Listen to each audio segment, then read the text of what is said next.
Welcome to Girl Choose Yourself, where we're trading self-doubt for self-trust and settling for soaring.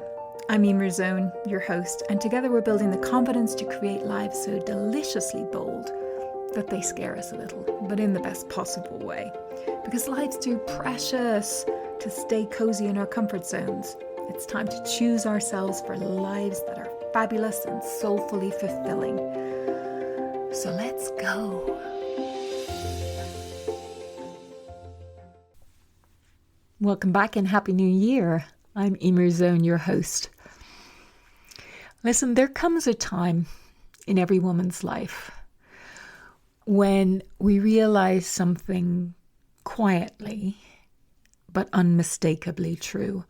And that is that nobody's coming to rescue us from the lives we've outgrown. Not our partner, not our kids, not a new year. Not a prettier vision board. And that moment, I don't think is very dramatic, but it's definitely sobering. And it's also strangely empowering. Because what you realize in that moment is this. This is not about goals. It is about identity. And the women who change their lives aren't the ones with the best systems necessarily or the most motivation.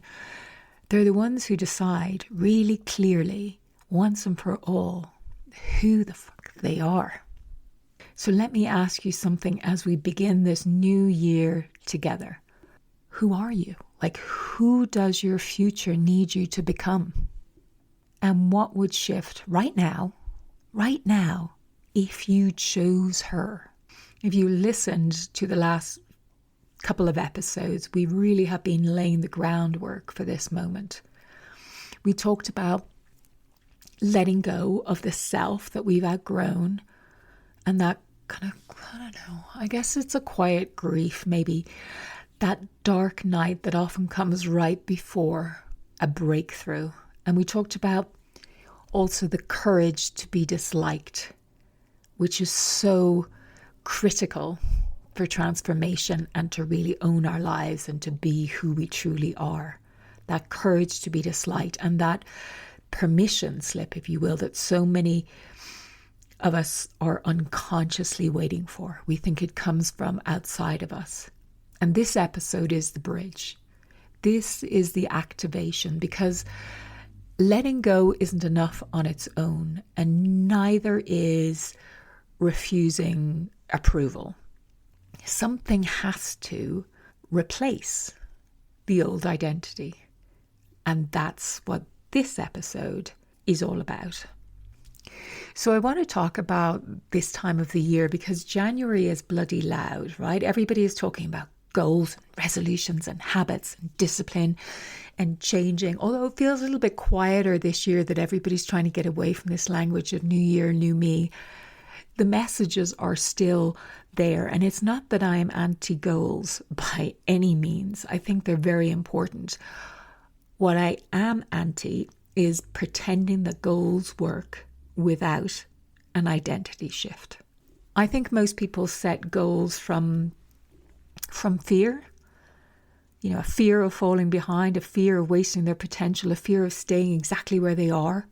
And for women, I think especially women in midlife, there's another critical layer. And that's that quiet awareness that time just feels different now. And here's the truth most people don't say out loud, or they don't really feel into it. And that is that nothing changes in our outside worlds until we change. You know, and it's not about our calendar or our to-do list or taking on new projects. It's really fundamental transformation of who we are, which brings me to something I want to name very clearly today, because once you see this, once you get this, you just can't unsee it. I think most of us, I know, most of us are not stuck because we're incapable. We're not living into our dream life because we're not capable of it. It's because we're living out a case of mistaken identity. That old self, the one that we've outgrown, that one that learned how to survive, she learned how to be liked, she learned how to stay safe, she learned how to not rock the boat. And at one point, those habits were smart. They were necessary. They were adaptive. They kept us connected, accepted, and protected. But the problem is, so many of us have continued to stay loyal to that identity long after it stopped serving us. And we're illogically loyal, irrationally loyal. We're almost hypnotized by this version of ourselves, this mistaken identity. And she whispers things like, oh, don't bother. That's too hard. Or don't be too much. Bloody hell, don't risk it. Or who do you think you are? Listen, be grateful. You have enough. Don't be greedy. Don't ask for more. And here's what I want you to hear clearly. Yes, she sounds like it sometimes, but she's not trying to sabotage you. She's trying to protect you, but she's just outdated. She's like old software running on rules that no longer apply. And yet we're letting this outdated, mistaken identity make our decisions for us. We let her set our limits. We let her talk us out of things that we truly want. And that's not wise. It's not humble. It really is a case of mistaken identity. We're using an outdated self to try and create tomorrow's life, and that just doesn't bloody work. I think it goes beyond this also. It's like we've forgotten who we are, and we mistake this self that's so protective as being the truth of who we are, which is utter bullshit. I talk a lot, obviously, about choosing yourself, and it's the title of one of my books. But what does it really mean to choose yourself? It isn't dramatic necessarily. It's not loud or brash, and it's definitely not selfish. What it is precise. And it rests on 3 foundations: self-loyalty, self-concept, and self-permission. And I want to talk a little bit about each of those. When we think about self-loyalty, we stop abandoning ourselves to keep the peace. We stop negotiating with our own truth. And what I mean by that is often we get this sense of, we touch into this sense of knowing who we are, and it sort of frightens us. And then we start negotiating with it and sort of wanting less, wanting something that feels that it can be ours, that we're just not loyal to a bigger version of ourselves.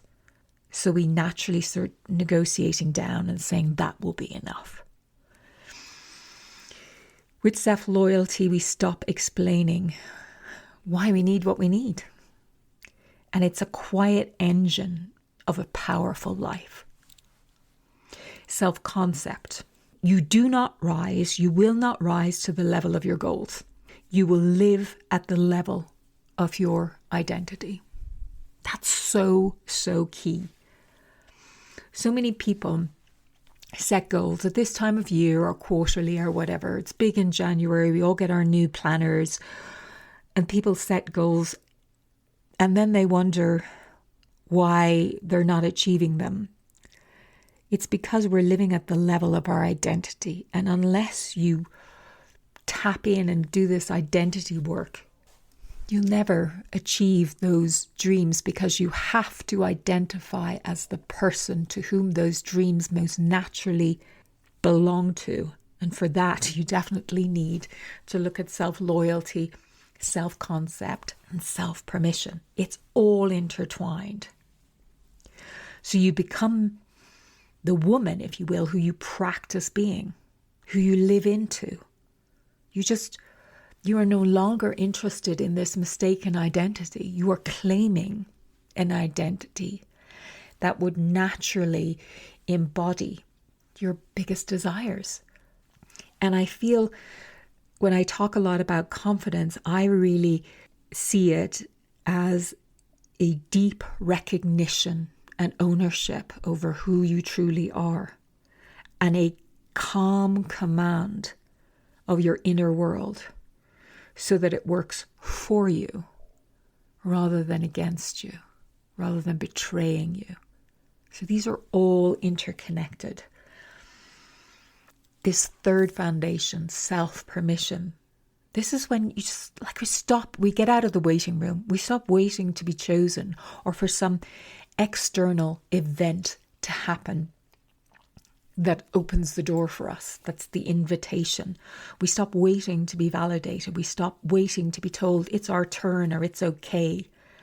If you are waiting for permission, you're not leading your life. It's like you're leasing it, some smaller version of what you're like a 1-bedroom tiny little apartment, when you should be living in your life in the largest stage. I want you to really kind of lean in and start thinking about these 3 ideas here about choosing yourself. Self-loyalty. Who are you loyal to? That self-concept. Letting go of the mistaken identity and really giving yourself that permission, that realizing that the authorship of this life, the leadership of this life, that is yours and yours alone. And you have to step up and step into it, and nobody can do that work for you. Nobody. It doesn't feel it because of conditioning, but it is your natural state to be a powerful author in this life that you're living. You're not here by accident. You're not here by mistake. You're here to really unfold into the full magnificence of who you truly are. And so you have to let go of any smallness and mistaken identity. So here's a question that matters. What if the future version of you, the one living the life that you want and that you desire, could tap you on the shoulder right now? What would she tell you to stop doing? You know, some people talk about, hey, if you were watching yourself as your life as though it were a movie on a screen, what would you be shouting at the main character to do or to stop doing? What would you be telling her to stop tolerating? What would you be telling her to finally do? And she wouldn't be frantic. She wouldn't be reckless. She wouldn't be hustling to prove her worth. She would be grounded, really solid, decisive, self-trusting. She wouldn't be chasing. She would be choosing from this powerful, grounded place. I mean, you've been around people like that, right? You can feel it energetically. And I want you to begin to be placing yourself in that frame, in that energy of calm, confidence, belonging. Because people feel that, and you act differently when you're inhabiting that kind of energy of self-ownership, self-worth, that belonging, that this is my life, I'm the author, I belong here, and this is all for me. And you wouldn't be over-explaining yourself to anybody when you're coming from that energy, when you're occupying that kind of energetic space. You wouldn't be shrinking to fit into rooms that you've already outgrown or relationships that you've already outgrown. And you definitely wouldn't be loyal to an identity that was in any way less than. And you don't become her by force, although she is a powerful force. You don't become her by pressure or hustle. It really is about returning to yourself, returning to an eternal truth and a reclamation of who you are, and recognizing when you have become hypnotized by some mistaken identity, and that mistaken identity is trying to run the show of your life. So I want to give you a little practice, an mistaken identity interruption practice, if you will. And I want you to maybe play with this during the week until we speak again. It's nothing complicated, but it's very powerful if you actually do it. First, I want you to name the woman that you're becoming. So one simple sentence, not aspirational fluff, but something grounded and real that's meaningful for you. So let me give you a few examples so you know exactly what I mean. For example, if you really want to lean into self-trust, you might say, I am a woman who trusts herself and acts on what she knows. If you wanted to step into the limelight a little bit more and find your voice, you might say, I'm a woman who takes up space without apology. So when you're naming this woman, these identities aren't meant to capture your deepest desire or the fullest expression of who you are. We're merely looking at a way to interrupt the old identity, so something truer has the space to emerge. So the second step is to choose one behavior, one decision, one boundary that this version of you would make. Not someday, but today. Okay? And the third step is when the old voice, the voice of that mistaken identity pipes up, and it definitely will, because it's been there for so long. I want you to pause and say to yourself, this is the case of mistaken identity, or some similar single phrase that breaks this spell. We want to interrupt that hypnosis, that trance of the old habits, the old scripts, and put you back firmly into the present moment, which is where all your power actually is.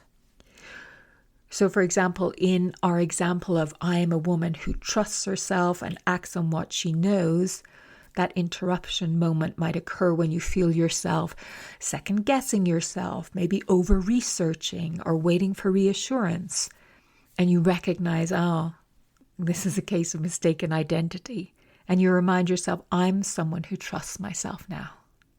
Or in our example of, I'm a woman who takes up space unapologetically, the interruption moment might come when you're about to stay quiet, you're about to hold back or make yourself smaller. And you would then interrupt that with that shrinking. That's a case of mistaken identity. I speak from who I am now. So it's really this reclamation and this boldness that we want to begin to practice. And we want to build a loyalty to who this I am is. So you're no longer the mistaken identity. You don't owe her loyalty. And you're allowed to upgrade. You're allowed to reclaim. You're allowed to remember and reconnect to the truth of who you truly are. I know I speak a lot about reinvention, and there's a lot of just search hashtag midlife reinvention. I think it's really reclamation season more than reinvention. It's more remembering. It's because the truth has been there all along. It's just been covered over by the masks, the conditioning, and it's like a form of amnesia. And then we get entranced by this version of ourselves, this mistaken identity. But our midlife is definitely not a crisis. It's really a calling. It's a time of leaning into that self-trust and that hidden truth that's been there for so long. It's a call to stop living on autopilot. It's to stop negotiating with fear, to stop mistaking this smaller, shrinking self, this surviving self for our identity. Choosing yourself in this powerful way is not selfish. It is necessary. And it's how we reclaim the position of being the authors and leaders in our own lives. Because where else should we be? What other role should we really be playing in our lives, if not the author, the strong leader? So let this be the year. Let this be the year where we choose ourselves fully. The year where we stop delaying the lives we know that we're meant for. Because that little niggle, that dream, that it would not be there if it was not your work. You know it's particular to you, the thing that comes to your mind right now, that niggle, that thing, that dream that's just kept surfacing and you've ignored it and thought, too difficult or not for me, or I'm not the type of person who does the thing like that. That's mistaken identity. That seed of that dream that's within you is there for a reason. And this is the year when we stop letting this case of mistaken identity make our decisions for us. It's a year of becoming, if we choose it to be. The woman your future has been waiting for, she's not ahead of you. She's not some dreamy, not quite real version. She's already here. She's already here. She's been waiting for you to remember her, to reclaim her, to live into her, to choose her. Let this be the year when you finally do that. It's time. Oh God, it's time. Okay. You're fabulous. I will see you next week. I hope you had a great break over the Christmas and New Year, the holidays, however you celebrated.